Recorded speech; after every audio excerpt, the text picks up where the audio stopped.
makeup class. Okay. I hope you enjoyed your sigla class. Is it over? Is it done? So 2 days lang? Okay. Okay, I hope you had fun. At least, right? A quick break from your usual routine. Right? So let's just wait for a couple more minutes before we start our discussion on the last two chapters, okay, of the block, okay, in the respiratory physiology. And I would like to emphasize, no, for your block exam this coming Tuesday, all the questions, okay, like literally, all the questions will be coming, okay, from the last two chapters of Gaiton. So I hope, no, that you have started reading these two chapters, okay, and make good and make up for your exam. Okay. Before you begin with cardiovascular physiology. Okay, that's the cardiac block comprises more than I think 10 chapters. Okay, so after you had your block exam, hopefully you could start reading as well the chapters in cardiovascular physiology. Madugo. Okay, it's bloody. Okay, cardia, cardiovascular. Pun intended, but it's really a bloody chapter, a bloody section in physiology. Okay, so we will begin shortly.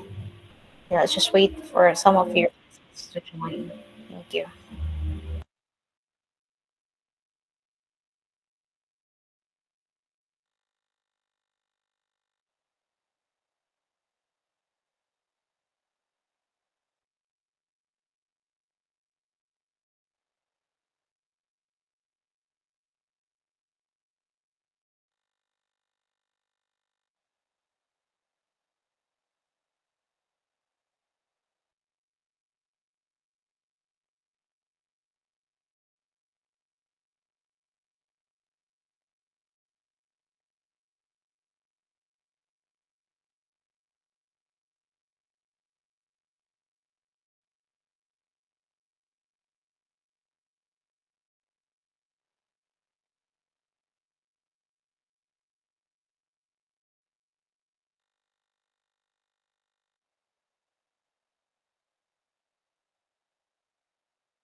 All right. So let's start our discussion, chapter 42, and this is regulation of respiration. Okay. So regulation is actually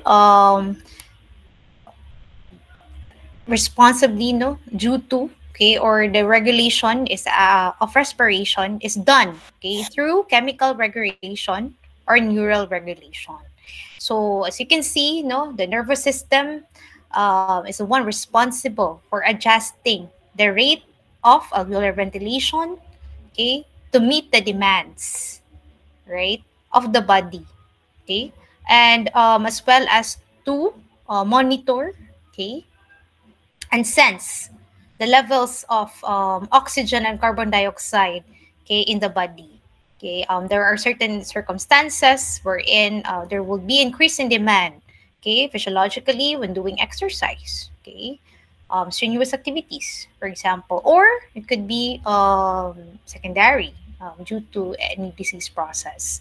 So as you can see here, okay, the regulation is further subdivided, okay, into different, um, uh, different chemoreceptors that are responsible in sensing different changes. Okay, so for chemical regulations, it is divided into peripheral and central chemoreceptors. Okay, chemoreceptors are actually sensors, okay, located in our body to sense, okay, changes, particular, okay, changes in the levels of certain substances. Okay, and you have neural regulation. Okay, again, we as you can see here, you can see cerebral cortex, right?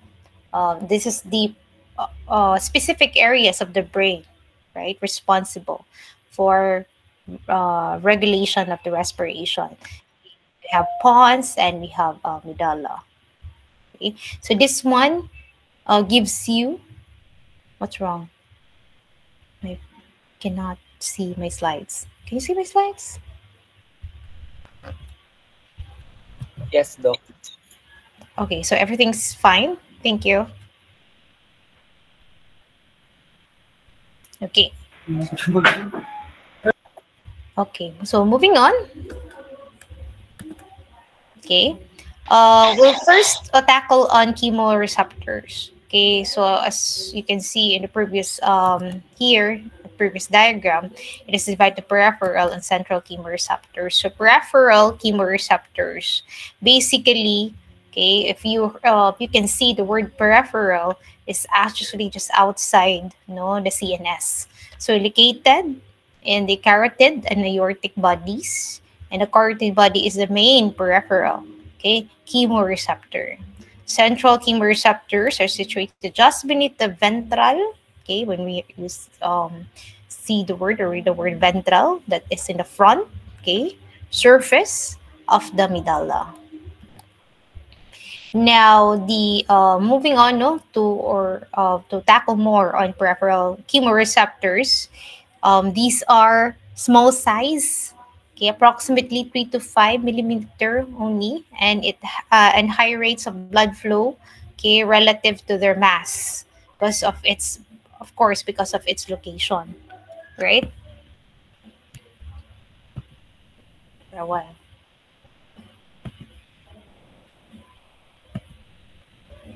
Okay. So it contains two types of cells that are arranged in clusters and in close-up position to fenestrated capillaries. Okay, so as you can see here, the aorta, okay, and right here you can see, the location of the aortic bodies, right? So it's made up of type 1 or glumo cells. Okay, these are the chemosensors.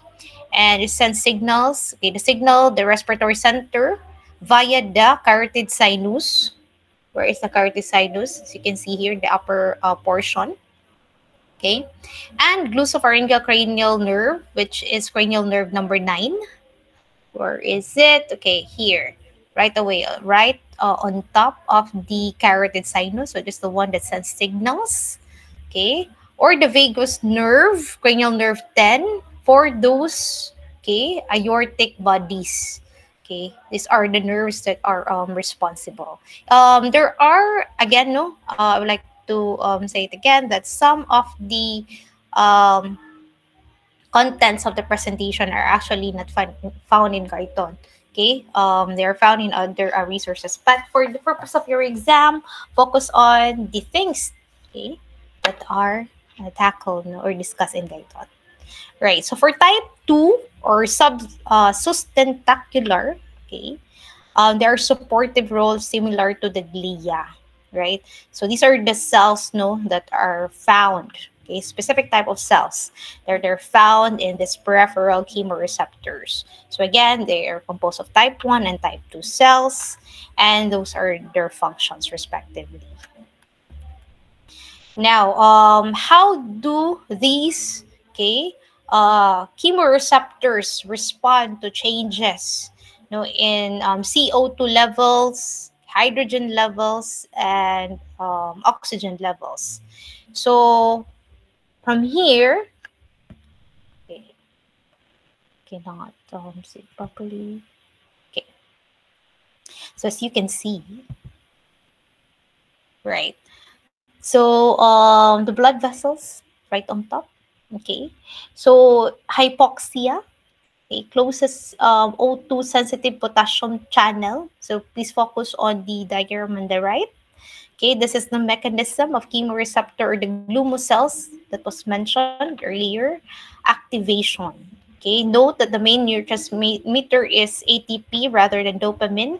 Okay, as suggested by the earlier studies. So please look into the first any portion, of the diagram, wherein hypoxia will close the O2-sensitive potassium channel, leading to depolarization of the glumo cells. Okay, depolarization meaning it's being activated. Okay, voltage-gated calcium channel will open and would result to the entry of calcium, okay, inside the cell, right? Once the calcium, okay, enters into the cell, the neurotransmitter will be released. And this neurotransmitter will now serve, okay, as a signal, right? There will be nerve stimulation, okay,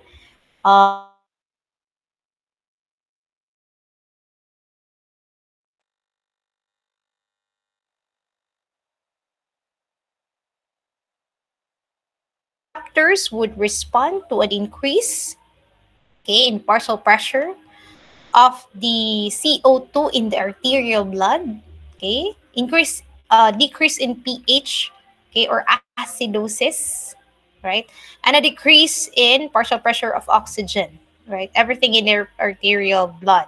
So in addition, okay, this would also be stimulated in hypoglycemia, hyperinsulinemia, hypoperfusion, right, of these receptors. But let's just focus on its effect, when these levels, okay, are actually there are changes, in the following levels.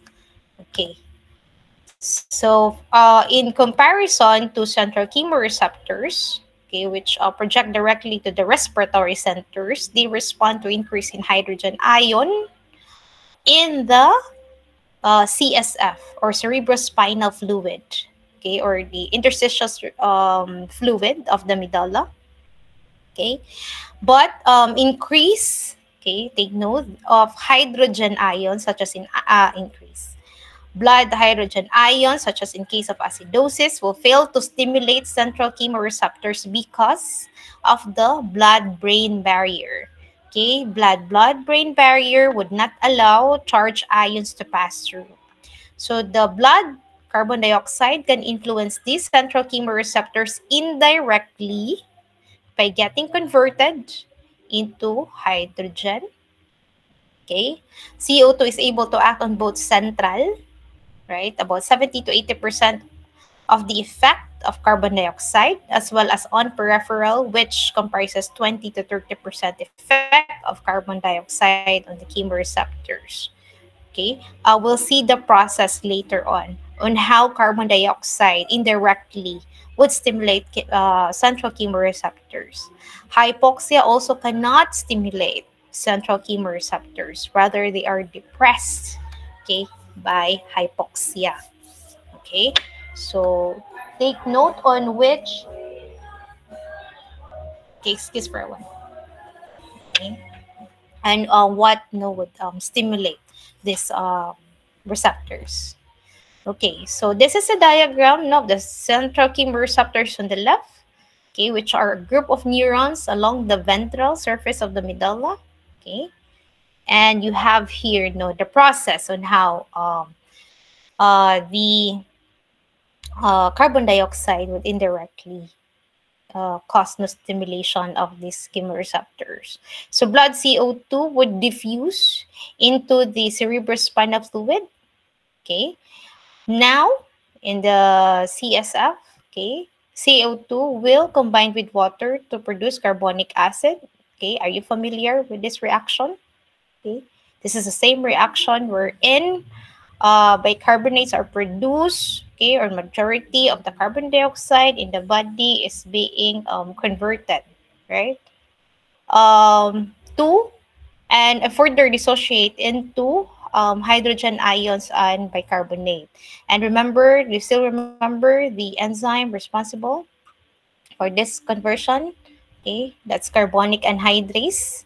And carbonic anhydrase are found, no, all over the body. So in this case, it is the carbonic anhydrase found in the cerebral spinal fluid will produce such reaction. Now, hydrogen form in this reaction will stimulate now the chemical chemoreceptors, okay, in the medulla. Right. Remember, know that the carotid and aortic bodies, the chemical chemoreceptors can also be strongly stimulated by cyanide ion, but not stimulated by anemia or carbon monoxide poisoning. So these are just mga good to know information. The primary stimulus for chemical chemoreceptor is hypoxia. Okay, and when all gas parameters are normal, right? As you can see in the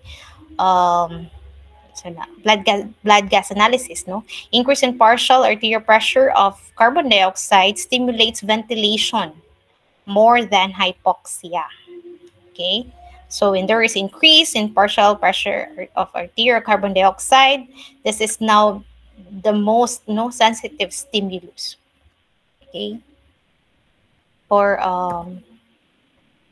these receptors. Now, let's go to the ventilatory response of PCO2. Okay, there is a linear relationship between the respiratory minute volume and alveolar PCO2. So as you can see, there is an increase, of the respiratory minute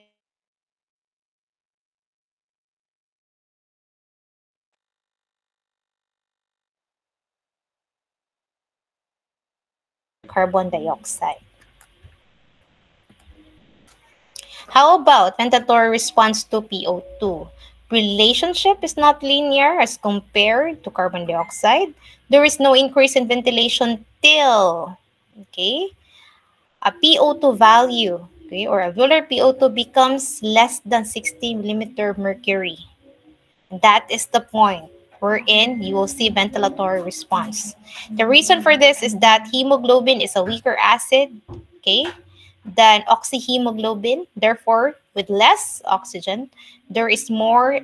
With less oxygen, there is more hemoglobin, by which being weaker acid tends to inhibit the ventilation. As ventilation increases, the carbon dioxide that is washed out counters the increase in ventilation.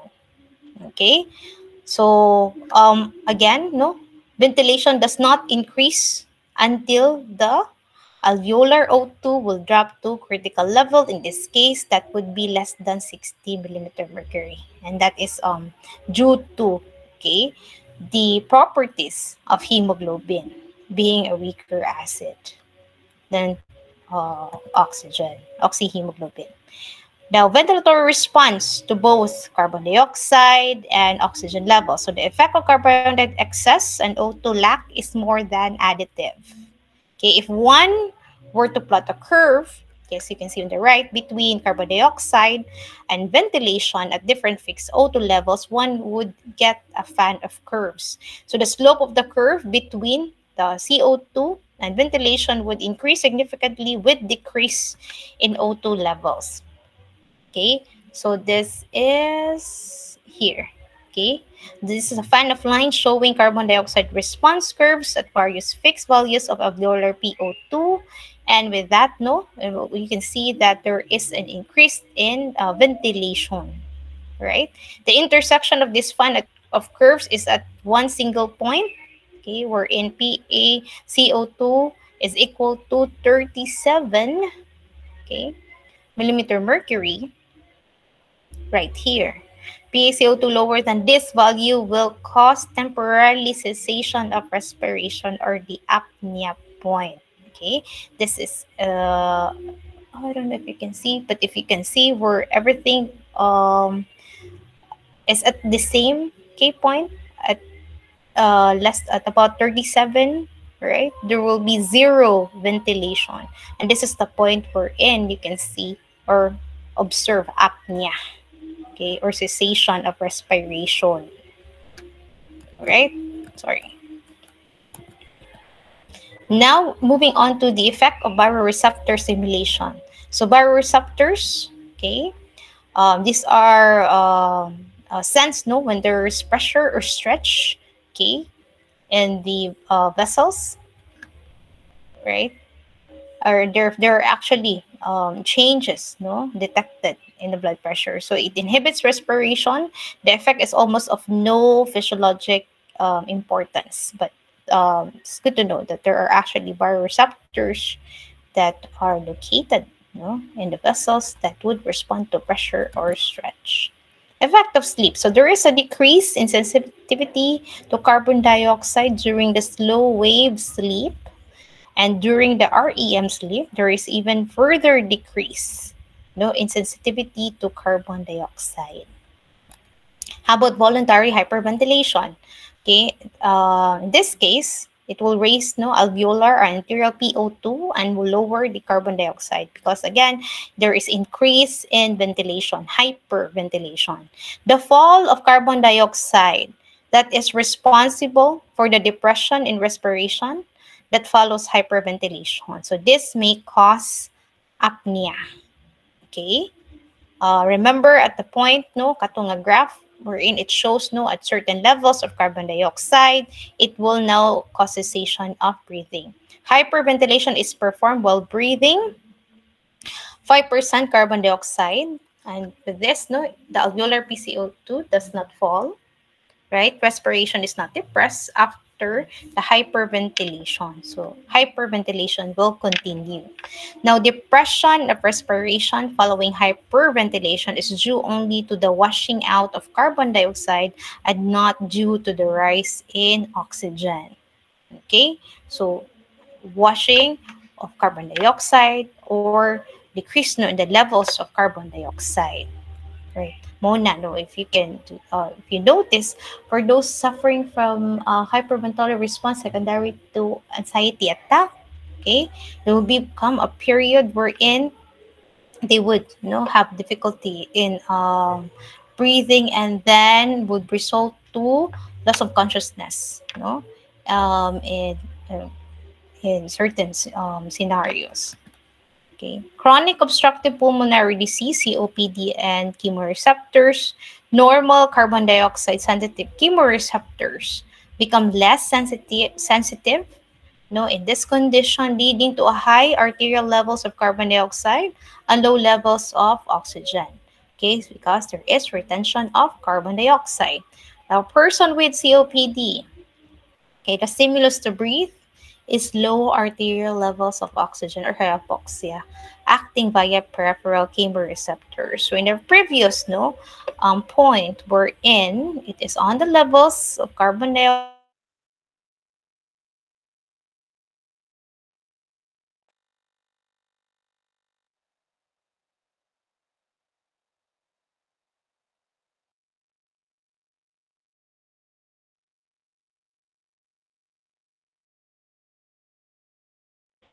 breath holding.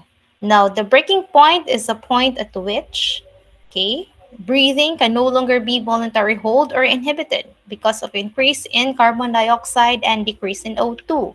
Okay, which is why no matter what, we could not actually hold our breath for a long period. Okay, the stimulus, okay, carbon dioxide, increased levels of carbon dioxide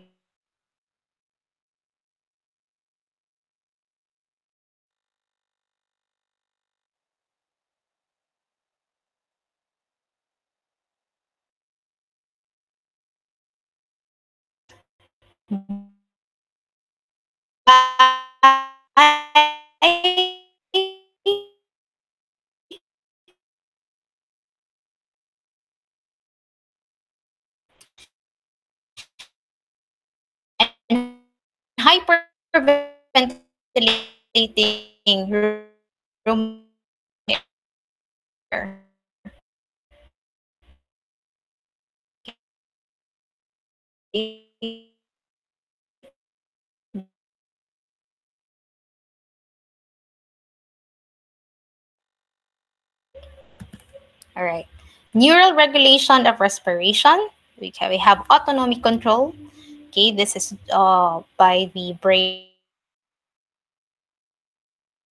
response, and the voluntary control, which is located, no, or caused responsibly by the cerebral cortex. So we have here an image, okay, of the brainstem. Okay, you have the pons and the medulla. Now we have this pre-Boitzinger complex or pre-BOTC. These are known as the pacemaker cells of respiration or the central pattern generator. Okay, you could see that. No, you can see its location at the figure at the right. Okay, either side, it is located on the either side of the medulla between the nucleus ambiguous and the lateral reticular nucleus. Okay, nucleus ambiguous and lateral reticular nucleus. So in vivo, substance P stimulates and opioids inhibit respiration. So with that information, you can see no what was the effect of opioid intoxication to an individual or to a person. No? Now, depression of respiration is a side effect that limits the use of opioids in the treatment of pain. And that's why it also becomes deadly in case of overdose. Okay, the DRC and the VRC, basically it is the dorsal and the ventral groups of respiratory neurons.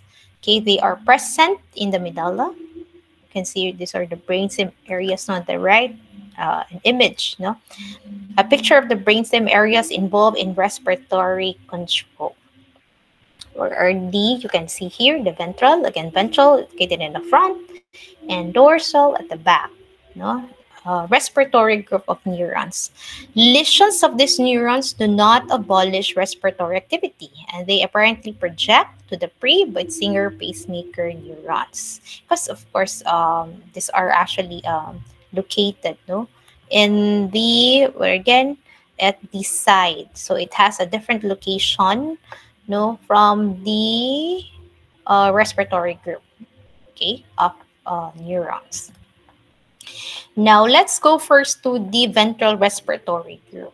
Okay, the Boitzinger complex gives C neurons, which has dominant activity during expiration. And the pre-Boitzinger complex, we have the inspiratory neurons, okay, causing the, is now responsible as the pacemaker of respiration. They are the ones that generates respiratory rhythm. Okay, and then the rostral ventral respiratory group. Okay, inspiratory neurons mainly, and it controls airway dilation of the larynx and pharynx. Okay, and then caudal, right, ventral respiratory group. They're inspiratory neurons mainly. These are mainly work during forceful expiration to control the accessory muscles of respiration. Okay, so these are now specific, okay, neurons that are involved in during inspiration, okay, among this group of neurons. All right. Moving on to the dorsal respiratory group, they contain mainly I, okay, or inspiratory neurons, okay, and is part of the nucleus of the solitary tract or nucleus tractus solitarius. Okay, sorry to say this, but you need to remember the names of this nucleus, okay, because it will come out in your exam. Not only during your black exam, but as well as during licensure, no, PLE, physician licensure examination mo gawas ni siya, no. Yeah. So board exam questions. Now the afferent input from the arterial chemoreceptors and lung mechanoreceptor synapses on neurons in the nucleus tractus solitarius near the dorsal respiratory group. Now, the major function of DRG is integration of the sensory information from the respiratory system. So let's take a look, no, and how these neurons, right? Control. Okay, looking into, this is a picture of the respiratory schematic, no, picture of the respiratory control center organization. So you have here subdivided into inspiration and expiration. Okay, let's start with the inspiration first. This is the only region active during quiet breathing. And what is that? That is the dorsal respiratory group. All right. For the we have airway flow and voltage records from respiratory motor afferent. That's for V. Okay, and then we have here since for normal quiet breathing, it is mainly contraction of the diaphragm. All right, so it sends signals there. Now, for the mental respiratory group, okay, we have here the pre-Weitzinger complex that may generate respiratory rhythm, okay, and the rostral group will be responsible for the respiratory rhythm, and it will integrate, with the dorsal respiratory group, okay, to produce, quiet breathing, okay, or produce the respiratory process during quiet breathing, right? The intermediate, okay, will now what do you call this one? Innervate, accessory muscles, okay, or receive signals from the accessory muscles of respiration, okay, including external intercostals, right? And then for the caudal, they're the ones responsible for abdominal muscles, okay, and internal intercostals that are used during forceful expiration. Okay, so that's how they're actually arranged. All right. Now, pontine or the Pons influence, okay, of respiration. The Pons modify pacemaker neurons, but they're actually not essential for respiration. So they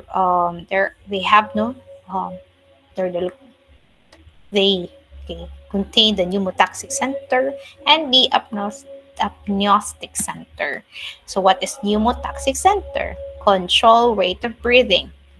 Where are they? So they're the medial, parabrachial, and anculi curve fused nuclei of the dorsolateral point. So I believe, in Guyton, it's not specifically named, right? So again, for the purpose of giving you other information that, somehow you will just wonder in your board exam, for example, what are these, terminologies or names that I did not encounter. So it's taken from other textbook. Contains both the expiratory neurons and the inspiratory neurons.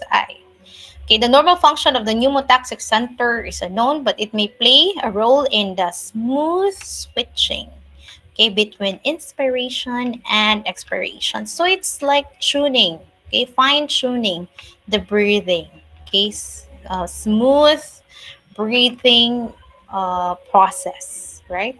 A strong pneumotaxic signal, can increase the rate of breathing to 30 to 40 breaths per minute, whereas a weak pneumotaxic signal may reduce the rate to only 3 to 5 breaths per minute. Okay, so that's also implications if there's an increase in signal going to the pneumotaxic center or a decrease in signal. Now for the apneustic center, These are actually located in the caudal or the lower part of the pons, and they control depth of breathing by stimulating inspiratory neurons of the pre-Boyd-Singer complex.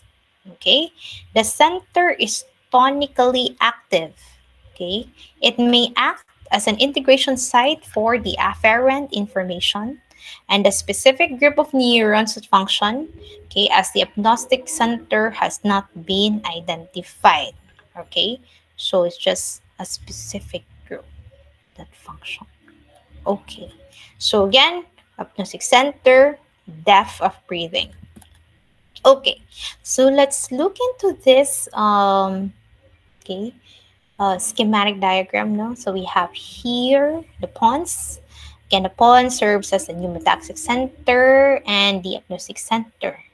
Okay, so it will send signals to the medulla, going to the dorsal respiratory group, and or to the ventral respiratory group. No, so it will involve the response, okay, or stimulation of the inspiratory neurons, then going into the ventral respiratory group. Okay, sends signals to the pre-Boyd-Singer complex, which is the rhythm generating neurons. Okay, then result to increase or decrease, okay, or affects the depth of breathing. So inspiratory and expiratory will get involved. Now, for the inspiratory, okay, and expiratory, they will have spinal motor neurons, okay, that will, okay, innervate inspiratory and expiratory muscles. Okay, so this will now control the rhythm, okay, or the ventilatory response, okay, in the lung. Now, blood gas partial pressures will be sensed by the different chemoreceptors, okay, located in the carotid bodies, right, or carotid sinus, and there are also lung stretch receptors, okay, that would inhibit, okay, or limit the what they call it, the expansion, okay, of the lung. Okay, and then that receptors will then send signal to the dorsal respiratory group to control the ventilation or the respiratory, to control respiration. So this is the brain stem respiratory control centers responsible for the respiratory rhythm generation. Okay, so there are like you have this Ondine's. Okay, this is in German Ondine. It's Ondine was a water nymph who married Hans and her mortal lover. This is a story behind this curse. So he promised her that he would never marry again. Later, Hans remarried. The king of the water nymphs cursed Hans not to have any automatic function, including respiratory control. So imagine that its respiration is under control, voluntary control. So as a result, he could stay alive by voluntary respiration while awake. He was living with the curse. So he could not, okay? He could not sleep. So, but he eventually fell asleep from the sheer exhaustion and his respiration stopped. Okay, so patients with bulbar poliomyelitis or disease processes that compresses the medulla may have this kind of disorder. Okay, so again, this disorder is actually cessation, okay, of the autonomic, okay, process of respiration. So voluntary control na. So in other words, it's just a harder way to die, right? So the Ondine's curse. Okay, so we have here Herring-Brewer's reflex. So this reflex is a self-regulatory negative feedback. Okay, and our receptors here involved in this reflex is the pulmonary strep receptors that lie within the muscle of the large and small airways. So these are the bronchi and bronchioles. So these receptors are slowly adapting receptor. What is the stimulus for this receptor? okay, to get activated. Now, it will get stimulated by the distension of the lungs when the tidal volume is more than 1 liter. Yes, 1 liter is just a lot. Okay, normal tidal volume is 500 for an average adult. Now, afferent, okay, vagus nerve. For the afferent signal, it is the vagus nerve, okay, that innervates these areas, okay, via large myelinated fibers, and these ones are the ones responsible for sending signals to the brain. Now, the main effect will be decrease in respiratory rate due to an increase in expiratory time. Okay, now this is now the inflation reflex. Now, receptor for Herring-Brauer reflex or stretch receptors of lungs is activated when TB increases 2 times more than normal. So we have here equal to or more than 1 liter. Okay. The Herring-Brauer inflation reflex, also called the inhibito-inspiratory reflex. So inflation of the lungs tended to inhibit further inspiratory muscle activity.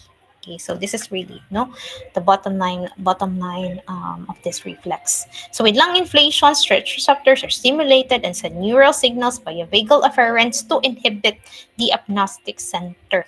Okay, so to the center located in the pons.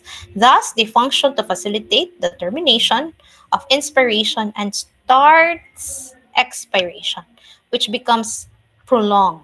Okay, it needs to be prolonged because of the large tidal volume, right? So it may also produce apnea. Okay, again, when the levels of CO2 will be less than 37, equal to or less than 37 millimeter mercury. Right. For excito-inspiratory reflex, so we have Herring-Brauer deflation reflex. So deflation of the lungs tends to inhibit further deflation. Okay, so at a certain point, it will then initiate inspiratory activity. So it decreases the duration of the expiration. So this is initiated either by a decreased activity in the same airway stretch receptors involved in the inflation reflex, or it could be due to stimulation of other proprioceptors that are activated by lung deflation. So during deflation, there will be lesser signals, right, going to the stretch receptors, but other proprioceptors might be involved. So this information is also conveyed via vagal afferents. Okay, so if it's afferent, meaning it sends signals. Okay, going to the brain. Efferents are the ones that send signals from the brain going to the periphery. Okay, so afferent, vagal afferents to the brainstem respiratory centers to encourage inspiration. Now we have also Head's paradox reflex. Okay, inflation of the lungs augment further inflation. So this is named after Henry Head. Okay, the stretch of contraction is not increased, but their duration is prolonged, and a tonic inspiratory contraction appears during inflation. The receptors involved here are the rapidly adapting pulmonary stretch receptors, or RARs, distinct from the Herring-Brauer's reflex mediated by slow adapting receptors. Okay, so this will not come out in your exam, so don't get headaches with this. Okay, later on at the end of the discussion, I'll give you some pointers for your block exam. All right, so again, afferent nerve responsible is the vagus nerve. An example of this is, is only seen in the first cry of a newborn baby. Okay, so this reflex is absent in adults. Okay, good to know. J reflex. Okay, I believe this is stated in your textbook. The pulmonary C fiber receptor located in the juxtapulmonary capillary, or J receptors. Okay, seen in the alveolar walls or lung interstitial tissue close to the pulmonary capillary. Okay, now the impulses pass up the vagus nerve, still the vagus nerve, in slowly conducting non-myelinated fibers of pulmonary C fiber receptors. Okay, the receptors are activated, okay, when there is engorgement of pulmonary capillaries. So where can you see engorgement? When there is pulmonary hypertension, for example. Increase in interstitial fluid volume, edema or ARDS, pneumonia, pulmonary microembolism, hyperinflation of lungs. Okay, chemicals like phenyldigwanide or capsaicin that is injected into the pulmonary circulation, and volatile agents such as halothane. Okay, these are the different stimulus of these receptors. Okay, what happened? Yeah. So what is the response? So when stimulated, the receptors produce the following symptoms. Okay, rapid shallow breathing.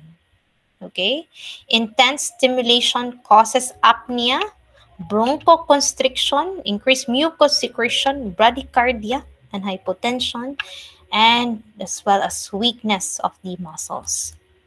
Right? So somehow this is a pathologic in nature.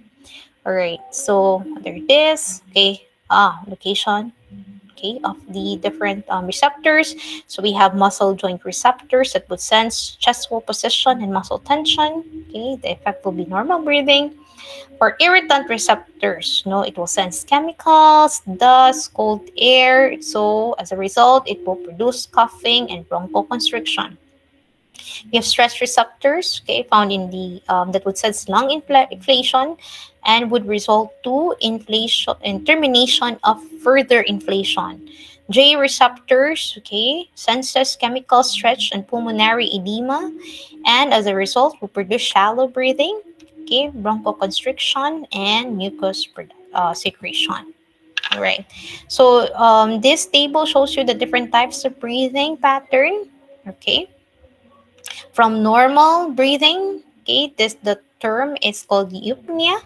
Okay, normal breathing rate and pattern, right? Tachypnea, these are increase in the respiratory rate, okay, seen in fever, anxiety, exercise, or shock. Bradypnea is when there is decrease in the respiratory rate. Okay, where can you see this? During sleep, okay, opioids or certain drugs, metabolic disorder, head injury, or stroke, or basically something some conditions that would that the brain is actually involved. Hyperpnea, okay, normal rate, but there is deep respirations, okay, such as emotional stress, right, during exams, okay, and in pathologic conditions seen in diabetic ketoacidosis.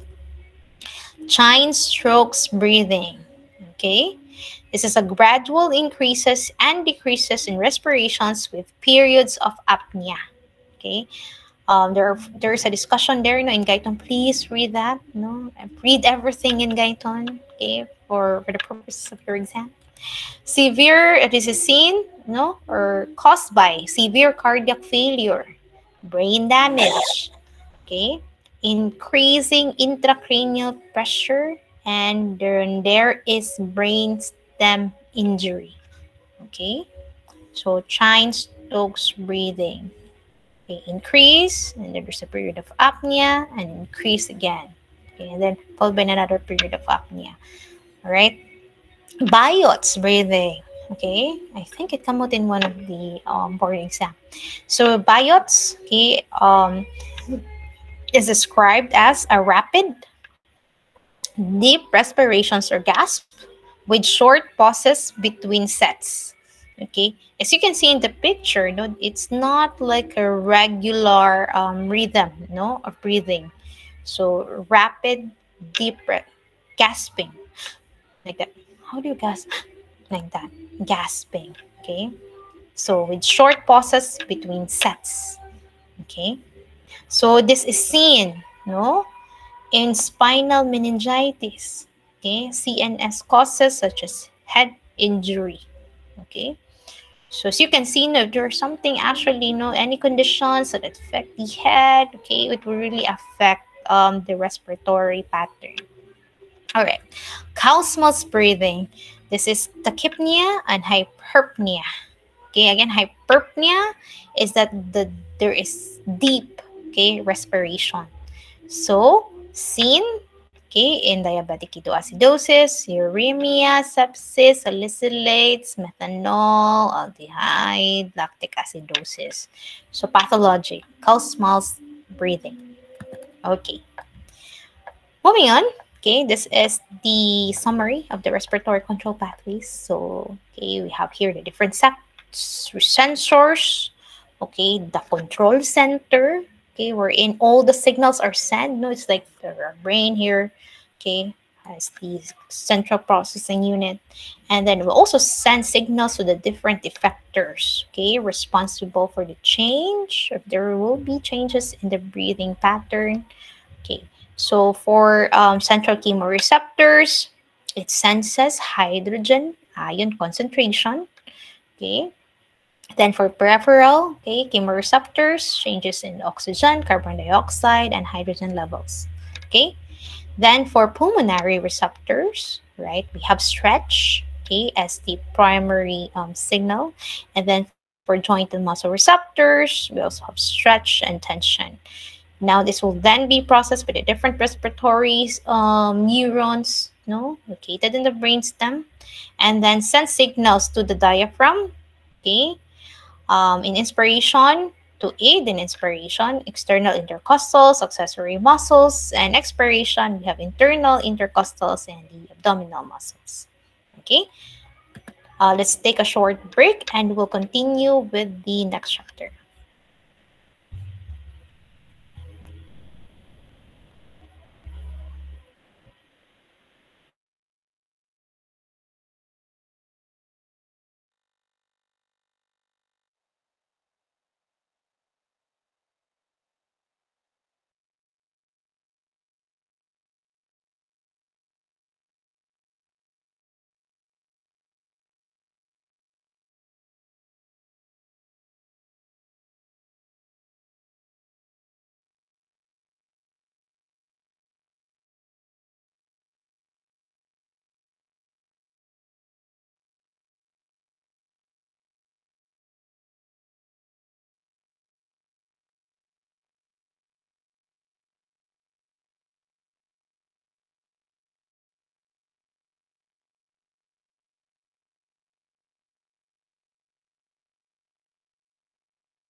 All right, so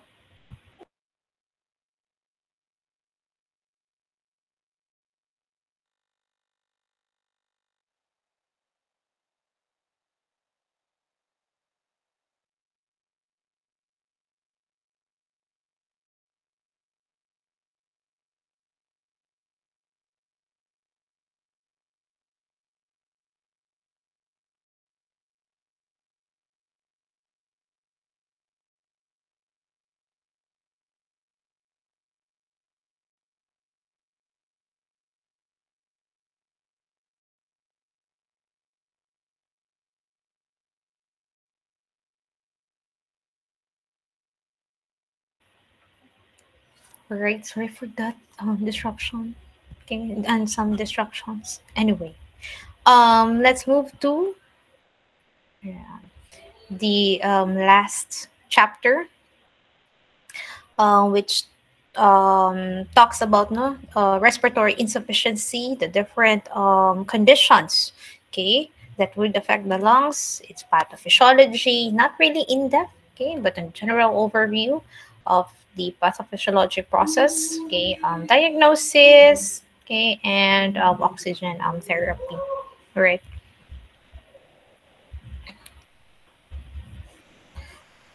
Okay, for a while, let me just check something.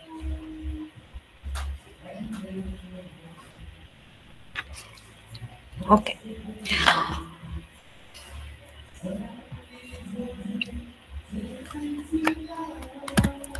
Okay, so let's move to the methods for studying respiratory abnormalities. So, first and foremost, we have the study, okay, or the aid of using blood gas and blood pH. Okay, so determination, this is commonly used procedures. Okay, if you're rotating in IM later on, you'll be in internal medicine rotation. Okay, you are usually tasked to withdraw arterial blood gas. And for blood tests, I think they're already familiar with the procedure, and they're the ones who run no, the tests in the laboratory. So this is determination of blood pH, and the mechanism behind this is using no glass pH electrode. Okay, this is pertaining no to the machine, and voltage generated by the glass electrode is a direct measure of pH. Okay, so mga good to know.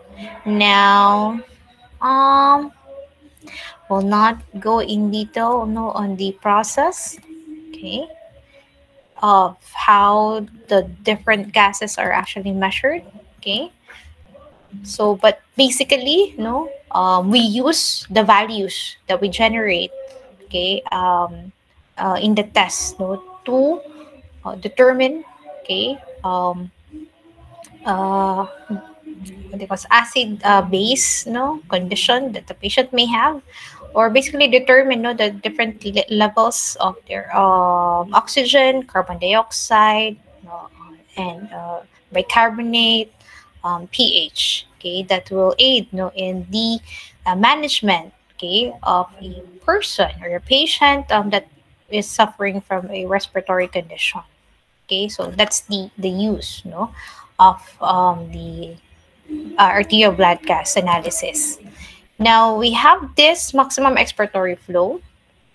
Now in many respiratory diseases, and particularly in asthma, okay, the resistance to airflow becomes especially great during expiration. Okay, where sometimes it would then cause tremendous difficulty, okay, in breathing.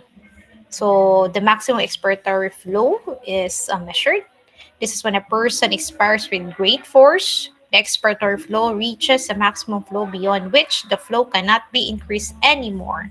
So even with greatly increased additional force. That's maximum, no? So it is much greater when the lungs are filled with a large volume of air than when they are almost empty. Of course, no, because if it's almost empty, there's nothing to expel. All right? Excuse for a while.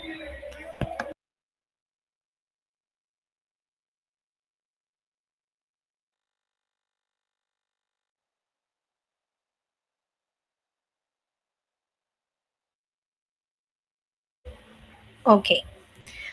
All right, to continue, Okay, so we have this images is taken from your textbook. Okay, so this figure shows the effect of the increased pressure applied to the outsides of the alveoli and air passageways that caused by compressing the chest cage. Chest cage. So their arrows indicate. Okay, in figure A, the arrows indicate that the same pressure compresses the outsides of both the alveoli and the bronchioles. Now, therefore, not only does this pressure force air from the alveoli towards the bronchioles, but this pressure, that will cause the expiration, okay, or the pressure to force the air out of the alveoli will tend to collapse the bronchioles at the same time, which will oppose the movement of air to the exterior. So it will now create resistance with airflow going out. So once the bronchioles have almost completely collapsed, further expiratory force can still greatly increase the alveolar pressure, but it also increases the degree of bronchial collapse and airway resistance by an equal amount. So thus, it will prevent further increase in flow. Therefore, beyond a critical degree of expiratory force, a maximum expiratory flow has been reached. So this is what the diagram is all about, right? So no further. So even if you increase this pressure, it could no longer, okay, expire further air out. Now, so in the lower diagram, okay, so shows the effect of the different degrees of lung collapse, okay, and therefore of the bronchial collapse as well. Okay, on the maximum expiratory flow. Now, the curve recorded in this section shows the maximum expiratory flow at all levels of the lung volume after a healthy person first inhales as much air as possible and then expires with maximum expiratory effort until he or she can expire at no greater rate. Now, note that the person quickly reaches a maximum expiratory airflow of more than 400 liters per minute. However, regardless of how much additional expiratory effort the person exerts, it's still the maximum flow rate that he or she can achieve. All right? This is what the measurement of maximum expiratory flow is all about. All right, so note also that as the lung volume becomes smaller, okay, you have your lung volumes, okay, that becomes smaller, the maximum expiratory flow rate also becomes less, right? You can see that. Now, the main reason for this phenomenon is that in the enlarged lung, the bronchi and bronchioles are held open partially by way of elastic pull on their outsides by the lung structural elements. Now, as the lung becomes smaller, okay, these structures are relaxed so that the bronchi and bronchioles are collapsed more easily by the external chest pressure, thus progressively reducing the maximum expiratory flow rate as well. Now, what are the different abnormalities of the maximum expiratory flow volume curve? Okay, this may not come out in your exam, but this is important information that should take note.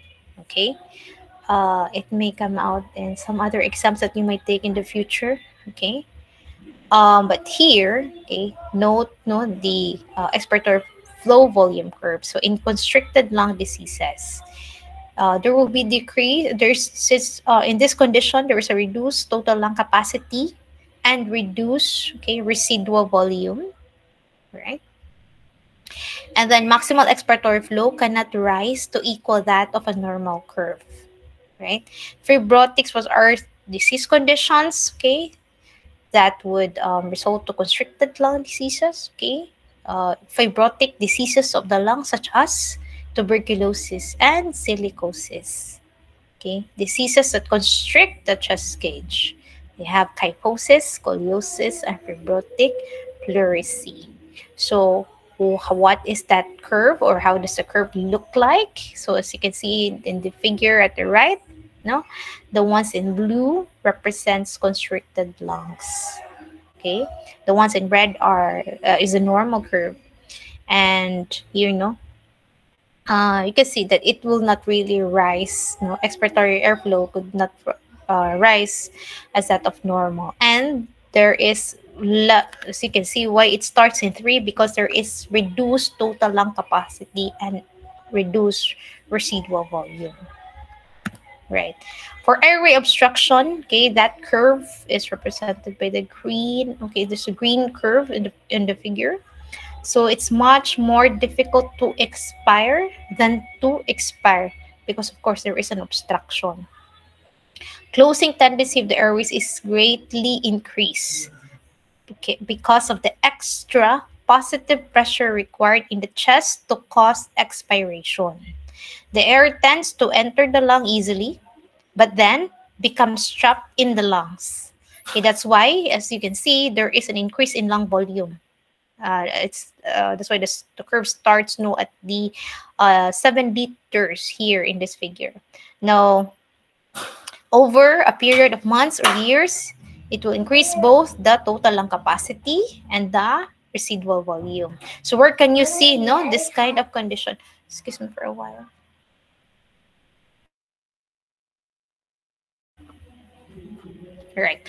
All right, so where can you see this this kind of curve in conditions such as asthma and some stages of emphysema, or basically mga chronic obstructive pulmonary diseases. Okay, so take note of how it looks like, or how the curves looks like. This is the maximum expiratory flow volume curve. Okay, my daughter is disturbing me. Okay, sorry for that. Moving on. How about FVC and FEV? So FVC maneuver. So the total volume changes of the FVCs are not greatly different, indicating only a moderate difference in basic lung volumes in the two persons. So there is, however, a major difference in the amounts of air that these persons can expire each second, especially during the first second. Okay, let's expand that. Now, person first inspires maximally to the total lung capacity and then exhales into this spirometer. I believe you did that one in your laboratory with maximum expiratory effort as rapidly and as completely as possible. Okay, the total distance of the downslope of the lung volume curve. Okay, and we're now looking into the lung volume record, curve. Record represents the forced vital capacity, FVC.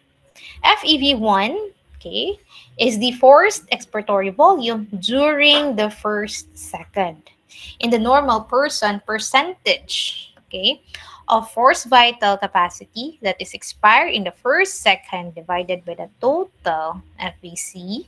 Okay, so FEV1 over FVC is equal to 80%. So that's the normal. Okay, so what are expected changes, right, in different conditions. Okay. All right, so here, this presents recordings during the forced vital capacity maneuver in healthy person. In A person, that's in A, and in a person with partial airway obstruction. Okay, that's letter B. So what do you think is the difference? Okay, there is a longer period of FVC, right? Mm-hmm. And then there is what is this? Forced expiratory volume during the first second. Here. And look at the difference between the FEV1, okay, during the first second of expiration. Okay, so when you compute for the percentage of FEV1 over FVC, that will be approximately 47% when there is partial airway obstruction, right? So it will become less, okay, than normal in airway obstruction. So in persons with serious airway obstruction, as often occurs with acute asthma, this value can decrease to less than 20%. My God, 20%. So that's how difficult, okay, the difficulty in breathing experienced by people with acute asthmatic attack. All right. Now, moving on to chronic pulmonary emphysema. Okay, pulmonary emphysema happens when there is excess air in the lungs. It is a complex obstructive and destructive process of the lungs caused by many years of smoking. Right, so chronic infection will produce excess mucus. Okay, chronic infection or chronic exposure, to different irritants, okay, will cause excess mucus and inflammatory edema, leading to chronic obstruction, difficult to expire because of the entrapment of air, and there will be marked destruction of as much as 50 to 80% of the alveolar walls. So imagine that. Now, what are the different physiological effects of chronic emphysema? Bronchial obstruction, which increases airway resistance, further increased work of breathing, and there will be a marked loss of alveolar walls that greatly decreases the diffusing capacity of the lung. It will reduce the ability of the lungs to oxygenate the blood and remove carbon dioxide from the blood. Okay, so there will be vacuum mismatch. Physiologic effects of chronic emphysema. To continue, some portions of the lungs are well ventilated, whereas other portions are poorly ventilated. So extremely abnormal ventilation perfusion ratios with a very low VQ ratio in some parts, okay, leading to physiologic shunt, or poor aeration of the blood, very high VQ, no, leading to physiologic dead space. So these are wasted ventilation. Okay. Loss of large portions of the alveolar walls also decreases the number of pulmonary capillaries through which blood can pass. Okay.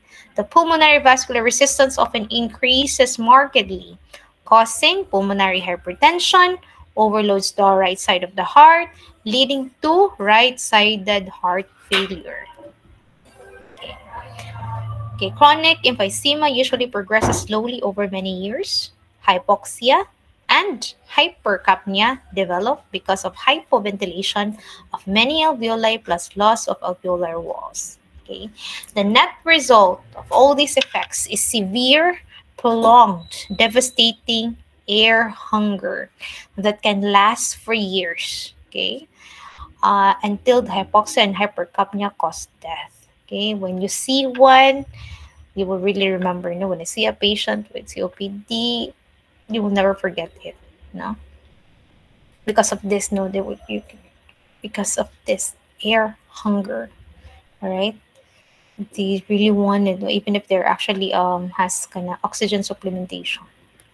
All right, now let's move to another condition, pneumonia. Okay, that is a result of lung inflammation and fluid in the alveolar. So for bacterial pneumonia, these are most commonly caused by pneumococci, which is already a vaccination for this, okay? Begins with infection in the alveoli, okay? The pulmonary membrane becomes inflamed and highly porous, okay, because of the inflammatory process that are happening. Fluid and even red and white blood cells will leak out of the blood into the alveoli. The infected alveoli become progressively filled with fluid and cells. Okay, infection spreads by extension of bacteria or virus from alveolus to alveolus. So there will be consolidated, means that they are filled with fluid and cellular debris.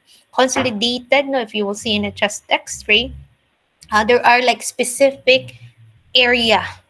Okay, so we're in, no, the spread of the infection happens like lower, remember the different lobes of your lungs? Okay, so specific lang siya for like inferior lobe, for example. So there is like consolidation, and you will actually see that, no, in chest x-rays. Okay, now in early stages, there are this localized to only one lung. Okay, alveolar ventilation reduce as a result. Don't forget what the teacher says for my.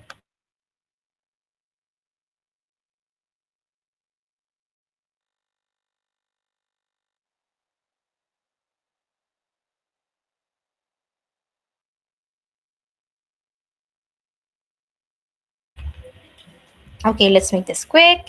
Okay, so reduction of total available surface area and then of the respiratory membrane and a decrease in ventilation perfusion ratio causing hypoxemia and hypercapnia. Okay, this is in cases of pneumonia. Now, how about when the lungs will collapse or the alveoli will collapse? No, atelectasis. Okay, localized could be localized. No, little airways or collapse. Or the entire lung, like left lung or the right lung will collapse. Common causes such is Mommy, you're the sexy of the family.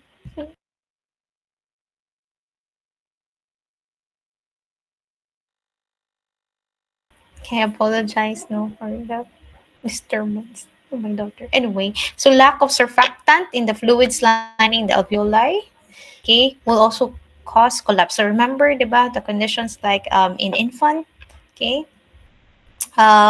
infants that are born prematurely, okay, so will result to decrease surfactant leading to now atelectasis. Okay. Airway obstruction, no, usually results from blockage of many small bronchi with mucus or obstruction of major bronchus by either a large mucus plug or some solid object such as a tumor. Now, the air entrapped beyond the block is absorbed within minutes to hours by the blood flowing in the pulmonary capillaries. Now, for pliable lung, there will be collapse of the alveoli. For rigid lung, like fibrotic, no, scarred tissue, scarred lung, and cannot collapse. Now, absorption of air from the alveoli creates very negative pressures within the alveoli. And then it will pull fluid out of the pulmonary capillaries into the alveoli, thus causing the alveoli to fill completely with edema fluid. Okay, and that this will result in obstruction, causing atelectasis and or massive collapse of the lung. Occludes the alveoli, almost always increases the resistance to blood flow. No, that's the consequence of a collapsed lung through the pulmonary vessels. Okay, hypoxia in the collapsed alveoli will cause additional vasoconstriction, further increasing the resistance in pulmonary blood flow. Okay. Now, lack of surfactant, major role in preventing alveolar collapse. No, that's the role of the surfactant.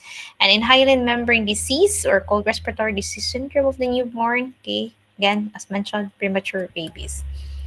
Now, for asthma, this is spasmodic contraction of smooth muscles in the bronchioles. Spastic contraction of the smooth muscles in bronchioles.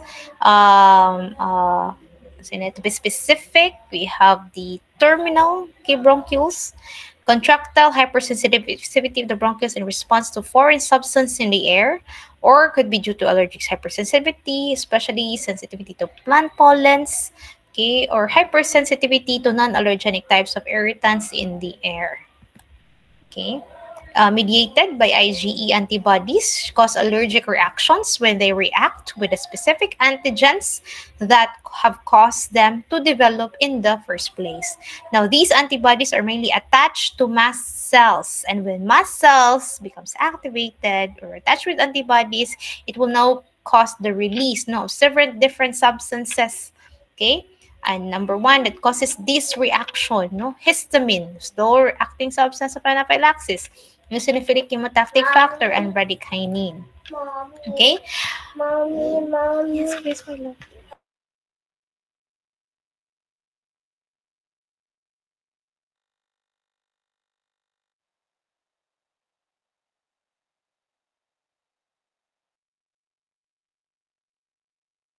All right. So, do we have here how does this condition occur? So there is a trigger factor that's causing the airway inflammation and resulting to hypersecretion of mucus, and there's airway muscle constriction, swelling bronchial membranes. As a result, narrowing breathing passages. Okay, it may present with wheezing, cough, shortness of breath, tightness in chest. So function of the residual capacity and residual volume of the lung, okay, over the periods of years, right? Reduce, no, increase, okay. Now, chest gauge chest cage becomes permanently enlarged, causing a barrel chest. Okay, so both functional residual capacity and lung residual volume becomes permanently increased. Okay, so it's increased. For tuberculosis, this is invasion of infected tissue by macrophages. Okay, responsible for the walling off, okay, of the lesion by fibrous tissue to form the so-called tubercle. Now, 3% of all people, if the disease is not treated, the walling off process fails. Okay, tubercle bacilli spread throughout the lungs, and when it's spread, there will be extreme destruction of lung tissue with formation of large abscess cavities. Okay, so Mycobacterium tuberculosis is the responsible causative agent of pulmonary TB. Okay. All right. So at first, no, there will be walling off. But again, depending on the immunity of a person, then this walling off, that's why part of the management of TB is to give, no, if there are actually seen na mga spots, right? Mga spots, or there are some not really like a, what they call this one, a fibrotic, lesions in the upper portion of the lung apex that's seen during X-ray procedure. Okay, so in the X-ray, if there are like what they call this one, haziness in the upper on the apex of the lung. Okay, and consider pulmonary tuberculosis because of course the Philippines is endemic of TB, and we also have multiple drug resistant TB. So mana aggressive when it comes to treating tuberculosis. Even if the patient is asymptomatic, there's still a need for them to take TB drugs, okay, in order to kill the pathogen. Okay, so here and tuberculosis inhaled, okay, and go to the lungs, cavities will open into the bronchi, okay, allowing spread of the M tuberculosis during coughing. Okay, that's why it's infectious. Okay, 90 to 95% of infected individuals, okay, there will be hematogenous spread detected in tissue in cyto PCR. Okay, reactivation of TB, for example, offer immunosuppression, HIV infection, or smoking. And then there will then be progression to cavitary TB. Okay, this is now when a person has cavitary TB infection, that's the time that you will see the classic TB appearance in a patient. Very thin, okay, stigmatized. They're really thin, okay, anorexic somehow, and then the difficulty breathing, really you could really see it even from afar or even without doing auscultation. Okay, so classic TB appearance, usually you'll see that when the condition progresses to cavitary TB. Okay, areas of fibrosis throughout the lungs will reduce total amount of functional lung tissue. So as a result, there will be increased work on the part of the respiratory muscles to cause pulmonary ventilation and reduce vital capacity and breathing capacity.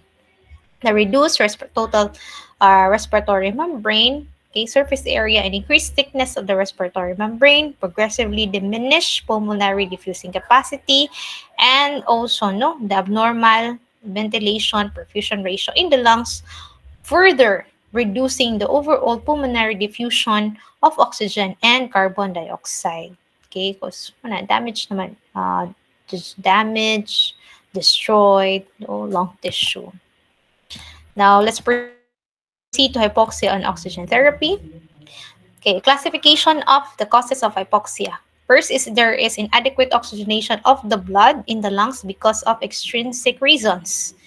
There might be extrinsic, so from the environment, deficiency of oxygen in the atmosphere, okay, and hypoventilation, okay, secondary to neuromuscular disorders.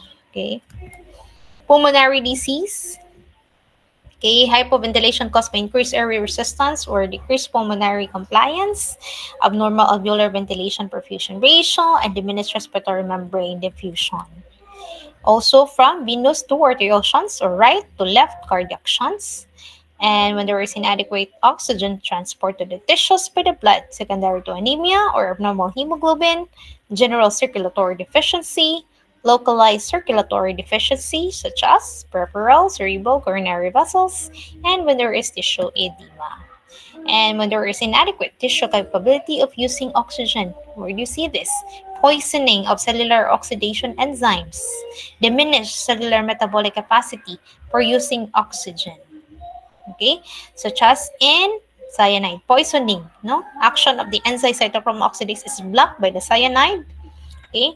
And it will simply cannot use oxygen even when there are a lot of oxygen that is available. Deficiencies of some tissue cellular oxidative enzymes, no? Of other elements in the tissue oxidative system, beriberi, okay? Several important steps in tissue utilization of oxygen and the formation of carbon, okay, dioxide are compromised because of vitamin B deficiency.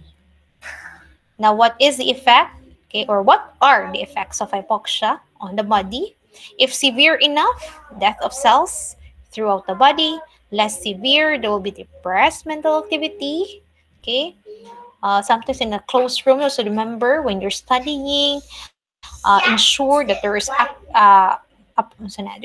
ensure that there is no proper ventilation in your study area, okay? Because when there's increase in carbon dioxide, so depressed mental activity, right, and reduce work capacity of the muscles. So oxygen therapy in different types of hypoxia. So oxygen can be administered by placing the patient set in a tent that contains air fortified with oxygen, or allowing the patient to breathe either pure oxygen or high concentrations of oxygen from a mask, or administering oxygen through an intranasal tube. So this the last one is the most common procedure done. So in atmospheric hypoxia, O2 therapy can completely correct the depressed O2 level in the inspired gases. Okay, because of course the problem is there is less oxygen. In hypoventilation hypoxia, person breathing 100% O2 can move 5 times as much oxygen into the alveoli with each breath as when breathing normal air. Now, in this case, O2 therapy can be extremely beneficial. However, this O2 therapy provides no benefit for the excess blood carbon dioxide also caused by the hypoventilation. In hypoxia caused by anemia, okay, abnormal hemoglobin transport, circulatory deficiency, or physiologic shunt, therapy is of much less. Okay, no matter what, normal oxygen is already available, okay, in the alveoli. So one or more of the mechanisms for transporting oxygen from the lungs to the tissues are deficient. So we address that deficiency. Even small amount of extra oxygen between 7 and 30% can be transported in the dissolved state in the blood when alveolar oxygen is increased to maximum, even though the amount transported by the hemoglobin is hardly altered. Now, small amount of extra O2 may be the difference between life and death. Okay? In the different types of hypoxia caused by inadequate tissue use of oxygen, O2 therapy provides no measurable benefit. Okay? So, cyanosis, okay, pertains to blueness of the skin. You can observe that, okay, when there is excessive amounts of deoxygenated hemoglobin in the skin, blood vessels, especially in the capillaries. Deoxygenated hemoglobin has an intense dark blue-purple color that is transmitted through the skin. It appears when the arterial blood contains more than 5 grams, okay, of deoxygenated hemoglobin in each 100 ml of blood. Okay, so imagine that amount. It gives you an idea already, okay, how much oxygen are deoxygenated. How much of the hemoglobin are deoxygenated. Now, in anemia, almost never becomes cyanotic because there is not enough hemoglobin for 5 grams of deoxygenated in 100 liters of arterial blood. Okay, so there are less, okay, hemoglobin available. Now, person with excess red blood cells or in polycythemia vera, great excess of available hemoglobin that can become deoxygenated leads frequently to cyanosis, even under otherwise normal conditions. Okay, because of the increased number, of hemoglobin. It's actually described as ruddy, RUDD appearance, okay, of the skin for patients with polycythemia. Hypercapnia or excess carbon dioxide in the body occurs in association with hypoxia only when the hypoxia is caused by hypoventilation or circulatory deficiency. Okay? Hypoxia caused by too little oxygen in the air, too little hemoglobin, or poisoning of the oxidative enzymes has to do only with the availability of oxygen or use of oxygen by the tissues. So hypercapnia is not a concomitant, okay, finding of these types of hypoxia. Right. In hypoxia resulting from poor diffusion through the pulmonary membrane through the tissues. So we're now pertaining about the exchange of gases in the lungs. Hypercapnia usually does not occur at the same time. Again, why? Because carbon dioxide will diffuse 20 times, 20 times more as rapidly as oxygen. Hypoxia caused by hypoventilation. Okay, since it's hypoventilating, carbon dioxide transfer between the alveoli and the atmosphere is affected as much as is oxygen transfer. In circulatory deficiency, diminished flow of blood would decrease carbon dioxide removal from the tissues. Tissue hypercapnia in addition to tissue hypoxia is observed. When the alveolar PCO2 rises above 70 to 75 millimeter mercury, breathing about as rapidly and deeply as he or she can, and air hunger, also called dyspnea, becomes severe. Okay, dyspneic. If or difficulty breathing occurs. So if the PCO2 rises to 80 to 100, that's a lot, becomes lethargic and sometimes even semi-comatose already. Okay. Anesthesia and death can result when the carbon dioxide rises to 120 to 150 millimeter mercury. Now, this is a vicious circle where more CO2 further decrease in respiration, then more CO2 and so forth commenting rapidly in a respiratory death. Okay, in this situation. Dyspnea could be a mental anguish associated with inability to ventilate enough to satisfy the demand for air. Okay, air hunger. There are three factors that often enter into the development of sensation of dyspnea. This abnormality of the respiratory gases in body fluids, especially hypercapnia, and to a much less extent, hypoxia. Okay. The amount of work that must be performed by the respiratory muscles to provide adequate ventilation will also increase. And then here, the state of mind. Okay, panic. Okay, so when you experience air hunger, culminating more to okay, um, inappropriate breathing episode. Okay, because of that panic. Neurogenic dyspnea or emotional dyspnea, when a person's respiratory functions may be normal and still dyspnea may be experienced because of abnormal state of mind. Okay, in cases of anxiety, for example. Okay, so this concludes our discussion. Okay, on the last two chapters of respiratory physiology. I will tell you some key pointers for your block exam next week, this Tuesday. Okay. Let me just look into my file. How many items po yung block exam? That would be 50 items all in all.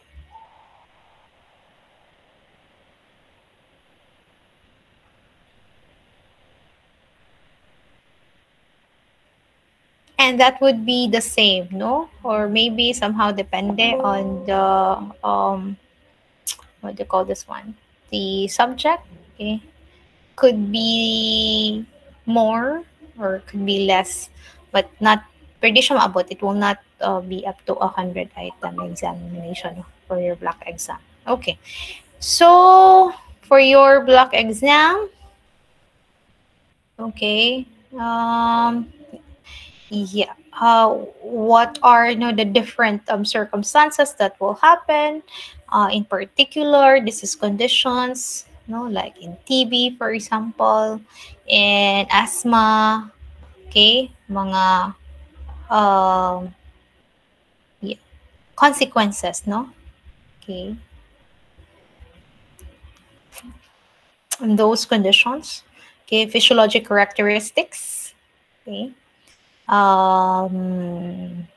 Yeah, consequences of the different diseases. Okay, again, please read like you would read heartily the last two chapters. Okay, some are like mga simple recall. Okay, and what else?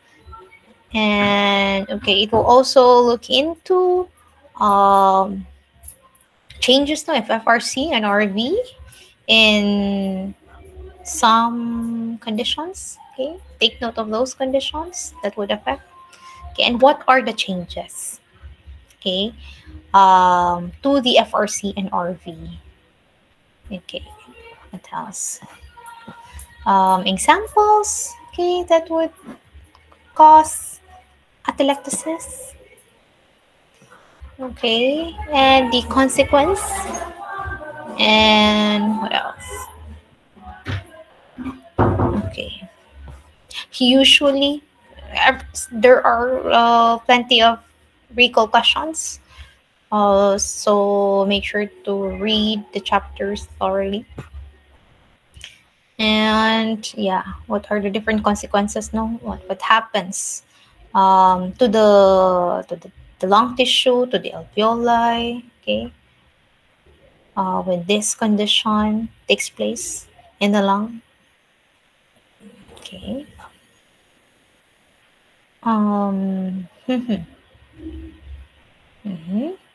It was even mentioned earlier, what will cause increase in airway resistance and abnormalities in the Beaker ratio, pulmonary blood flow. Okay. We mentioned this as well, the maximum expiratory flow.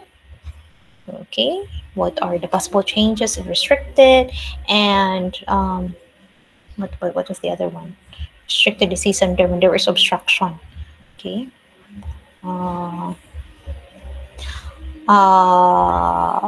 Blood gas changes. Okay. There are questions on voluntary breath holding, apnea. Okay.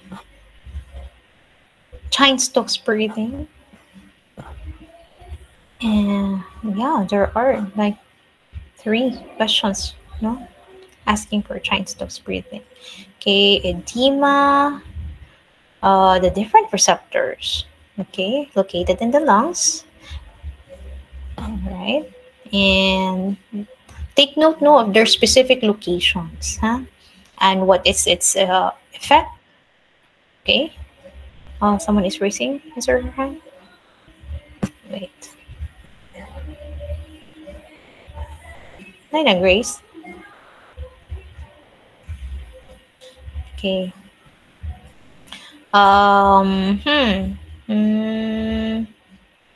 Yeah, the different receptors. Okay. Effects of exercise. Yeah, exercise. What are the different changes, and respiratory blood gases changes during exercise. Okay, acclimatization. Okay, different respiratory centers. Okay, there are plenty of questions on the respiratory centers. Okay, maybe that comprises like half the chapter of chapter 42. Yeah. So the RAM signal. What's causing that? The pneumotoxic center. Okay. May nag-raise a hand. Chat. Okay. Hello, Doc. 50-item exam, yes. So it's 50 items, 50, 50. Okay. And all right.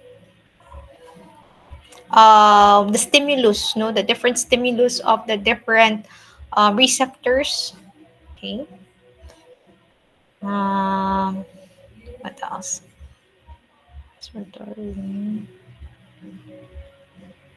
Okay.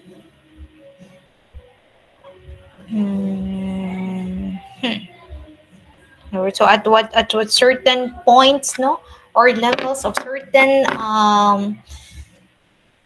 certain gases, no, in the body that would trigger or stimulate, okay, those things, and then pertaining to purpura chemoreceptors, okay, its function, right? The also no the different receptors that are found in the medulla. Okay, the mechanism. Again, this is physiology, so it's very important to know the mechanism on how these different cells, no, receptors, what is the mechanism, and the response as well. No, once these receptors are actually stimulated. So that's it. Question so far? Okay, so you just need to focus. Just really, really focus on 2 chapters. Okay? Read it heartily for you to answer the exam. There are plenty of simple recalls, but then again, you're just limited to 2 chapters. I hope you'll be able to get good grades on your black exam. All right, questions, clarifications. Thank you. No words. We almost consumed 2 hours. Okay, for this makeup lecture. Thank you so much for your time. Doc, Okay. question, Doc. Royce Madela, Doc. I would like to Yes, ask, Doc, can you give at least percentage how many will come out the black exam from this lecture of yours tonight? I could Just not percentage, Doc. give exact percentage, but somehow or 50-50. I'm not really sure because there are actually some concepts that are shared, between the 2 chapters. So, Thank you, Doc. lang. Thank you, Doc. Okay, you have more chances of winning this time because there's just 2 chapters that you need to dig, They're really, really dig, just like everything. Basahan lang yun. Basahan lang yun ng chapters and you're good. Okay? Any further clarifications? And I hope you appreciate respiratory physiology and its application when it comes, or you'll be able to explain why a certain patient would present as such, the mechanism behind it, how it affects, its ventilatory response, so that's why, what, in pneumonia, that's why you will expect, decrease in oxygen saturation because of like blah, blah, blah, blah, blah. So you'll be able to explain, okay, the mechanism behind it. Okay? So na may bonus items. No, you need to, sa pangalan ni, prepare thyself to more difficult exams, in the next few chapters of Kaiton. But the 2 chapters as coverage is already a big bonus for you guys. Okay, so that's the bonus that you'll have. You don't need to dig into the previous chapters pa. Okay, so thank you. Okay, hearing none, no more clarifications. So best of luck I think I can proctor on your next examination. So good luck, no? Just study hard, really hard, and then later, though, few years from now, you'll become a doctor. Okay? Thank you and have a good night.